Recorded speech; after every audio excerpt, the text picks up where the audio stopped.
సాయి ఎక్కువైందండి. నేను 3 ఫ్రాకులు కుట్టానని చెప్పాను కదా.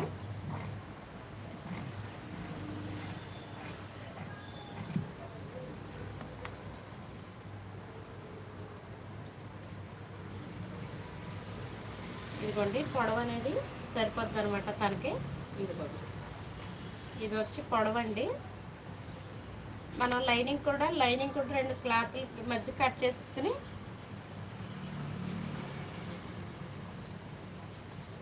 ఇది వచ్చి ఇలా వస్తుందండి. చూసారా ఎలాగనమాట వస్తుంది. ఇది పై పార్ట్, ఇది కింద పార్ట్ అండి. ఈ అంచు వచ్చింది కాబట్టి కింద కట్ చేయలేదని కింద ఉంచేసానండి. ఇది అనేది పై పార్ట్ అనమాట. మీకు కుట్టేటప్పుడు అనేది మీకు తెలుస్తుందండి.